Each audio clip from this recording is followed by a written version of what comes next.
大家好，最近 CNBC 的一篇报道引发 Market 广泛关注。报道称，中国正在加速吸引在美的 AI 顶尖人才。然而，这个结论背后隐藏着一个非常微妙且讽刺的现实。一方面，美国智库和媒体频频发出所谓的人才流失警告，但另一方面，美国本土的某些政策环境却正在将这些顶尖人才推向门外。这种一边制造壁垒，一边指责别人挖人的逻辑究竟是如何形成的？今天我们就来拆解这背后的深层原因。 So this is coming from CNBC. China poaches more AI talent from the US as it eyes the next super app. So I think this is an interesting story to look at as we question as Americans, are we the ones to create the next monster that is going to end up eating us, right? So we have had the disaster for many years now under many different administrations, the disastrous anti-Chinese AI policy that has been going on. Basically the idea that we as Americans have the right to tell the Chinese their civilization has gone just far enough. Thank you very much. If you go any further, we're going to be concerned about it. So just be a good little Chinaman and stop. Hey, why build artificial intelligence when you can plant rice? Don't you want to plant rice? The Chinese don't really want to plant rice.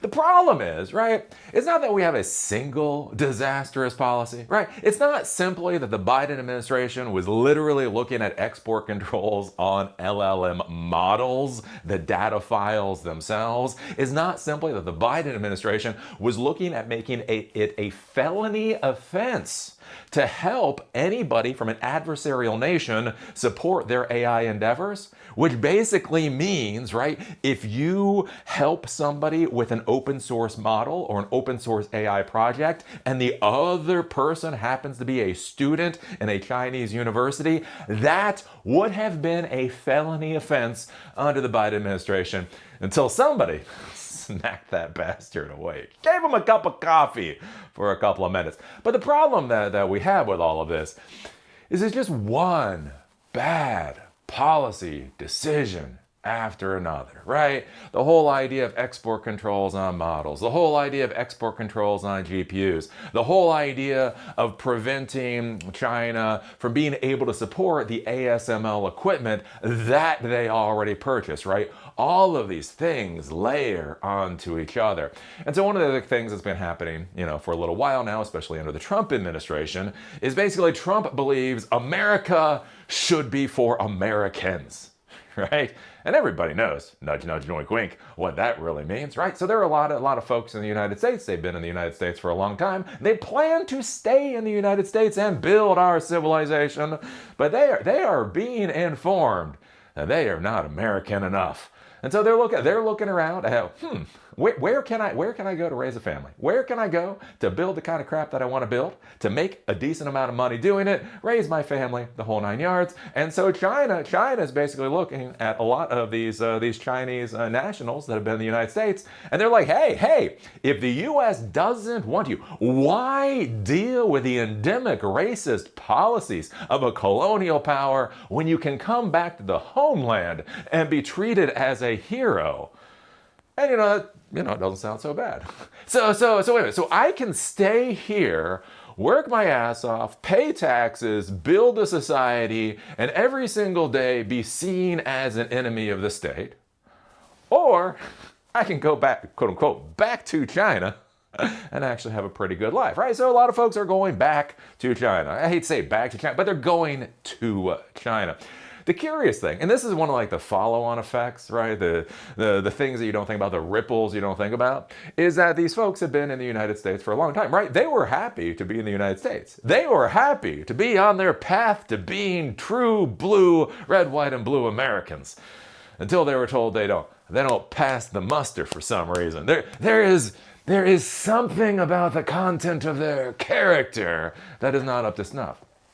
Right. So anyways, but they were here, right? Believing in capitalism, believing in a lot of this kind of thing, believing in the path our technology is going on. And so the curious thing is that they're going back to China and they're taking a lot of that mentality with them. And so one of the things to be thinking about, right, as civilizations develop, right, there's no right or single path a civilization can go on. You know, we all go down basically the path that we go down for whatever reason. And so one of the interesting things with China is that a lot of their artificial intelligence development, a lot of their technology development is incredibly practical, which I would argue is a good thing, which I would argue is a better path. But it's incredibly practical. It's not necessarily going down the AGI route, right? Artificial general intelligence. One of my arguments with the AGI is why? I don't want my car to be able to tell me, you know, speak to me about Shakespearean sonnets. Right? I just don't want my car to do that, right? I don't want my washing machine to, I don't know, be able to give me a really cool meme. I just want my washing machine to wash shit and my car to drive crap, right? When you go to your toaster, what do you want out of a toaster? I want brown bread. That's what I want out of a toaster. I don't want to joke about a snail and a cat. I just don't, right? But anyways, right, in the US, there's this hyper focus on AGI. Look, to be clear, I think it's dumb as hell, but there is this focus. And the curious thing, in China, there just hasn't been that focus because it wasn't the mentality. Well, here's an interesting thing. You take all of these engineers, you take all of these technology professionals that have been stewing in the melting pot of the US technological idiocy that we've been creating. You then take them back to China, right? And then all of a sudden, they take those priorities back to China. They take that mentality back to China. They take that thought process back to China. And all of a sudden, China, which wasn't really going to compete with us down this route, for any number of reasons, all of a sudden has now actually become a competitor to us. And so it'll be interesting basically to see where this goes. And really think about this, right? There's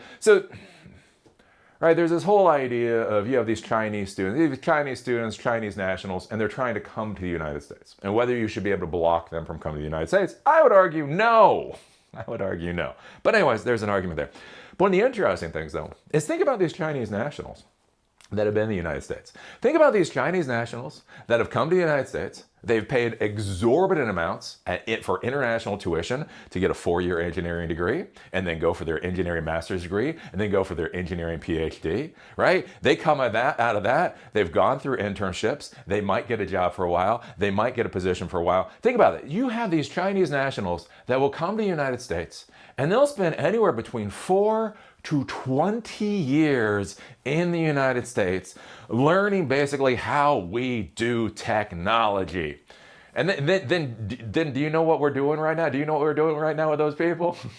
Kicking them out. And you just got to think about it. Oh, is this gonna work well? Wow. So these people that have been trained up and are experienced and know what the hell we're doing, and we're kicking them out of the country. Anyways, if we take a look at this, again, it is a very interesting thing. Beijing, a former OpenAI researcher, is now chief AI scientist for Tencent in China and wants to build artificial general intelligence. It's a sign of a shift in the US-China tech race. AI with human level or above capabilities, AGI, has long been the goal of US companies. Chinese companies rushing to catch up on AI and facing US chip controls have instead focused on ways to use the technology in applications from factories to consumer electronics. Baidu CEO predicted it would take until at least 2034 to achieve AGI, in contrast to Elon Musk's 2026 forecast at the time.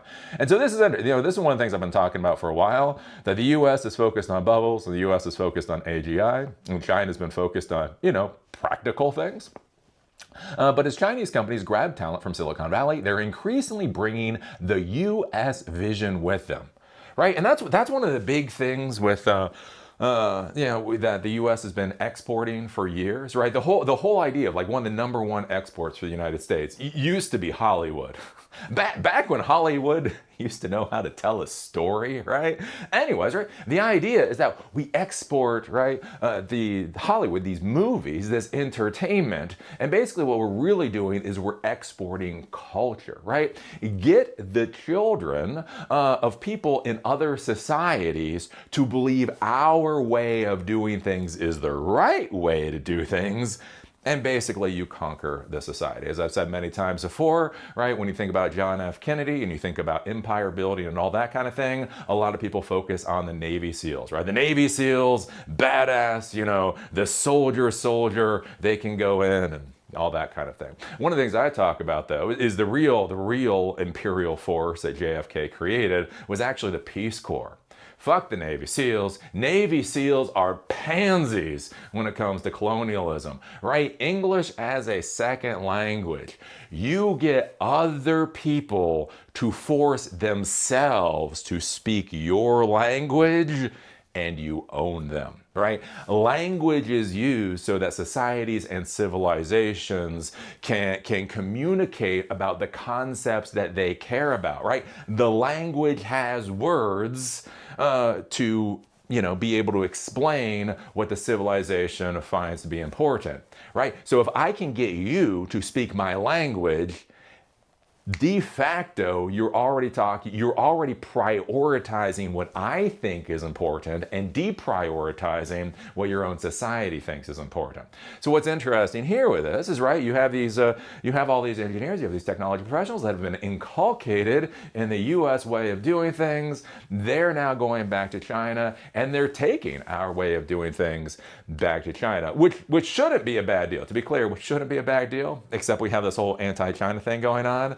And so here's the thing. If we're competing with China and we believe we're better in certain things than they are, and then some of the best engineers we have in the country can go back to China with all of their expertise and knowledge and all that kind of stuff, I just don't really see how this is going to work out well for us. Oh, let's see here. Quote, my personal goal is that in China, we should establish a long-term AGI organization, said Tencent chief AI scientist who joined the company in the last year after leaving his OpenAI role. Uncertainty over U.S. immigration policies has also encouraged Chinese nationals to find work in their home country, even if the pay may be lower. China is also ramping up investment to attract talent and spend more on basic research as the country pursues scientific breakthroughs over the next 5 years. That's one of the interesting things with China too, is again, they're still focused on research, they're still focused on funding research. For whatever reason, we seem to be backing away from that. Companies compete for talent, whether based on the same country or elsewhere. But among recent high-profile moves, Alibaba reportedly hired Google DeepMind researcher Hao Zhou to support Quinn AI development. Zhou and Alibaba did not immediately respond. Vice President of Research at Google DeepMind left to head research at ByteDance Seed from California in February 2025. Startup Moonshot behind Kimi AI was founded by former Meta AI and Google Brain employee Yang. And that's basically what is going on here. So basically China is poaching I don't know, are they our? Anyways, they're poaching talent from the United States and basically saying, hey, would you like to come back to China and actually be able to build stuff without being considered an enemy of the state? That might not be a bad sales pitch. So it'll be curious to see basically how this goes. Again, you think about this, like with technology, right? Technology is just it's an expression of what people value, right? Technology solves problems. The problems you have are based off of the issues that you think are valuable. And so I'd be curious to see, as more engineers that have been basically trained and such here go back to China, how could that change their viewpoint for things in China, or how could that change the Chinese viewpoint? An interesting thing to think about, right? Right now, we're here in the United States, we're all about hyperscaling. As I've discussed many times, in China, it seems like they're going by a much more standard playbook. One of the curious questions here, what if the number of people going back to China can actually shift the balance of thinking there with the idea of accelerating development? Right? The idea here right now might be, hey, let's work on basic research. Let's work on creating products that are profitable and deployable and scalable and all that kind of stuff. We're not going to do that stupid stuff, the hyperscaling crap that the United States is doing. An interesting question is, what if enough engineers actually are able to change the mindset in China where China decides to hyperscale? Yeah. What are the chances for the United States in an AI war with China when China just decides, fuck it, floor it? I'm kind of curious to see how fast China can go.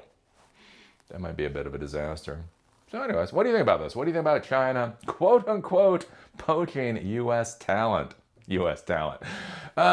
You notice Sam isn't going to China. Bob, Phil, Suzanne.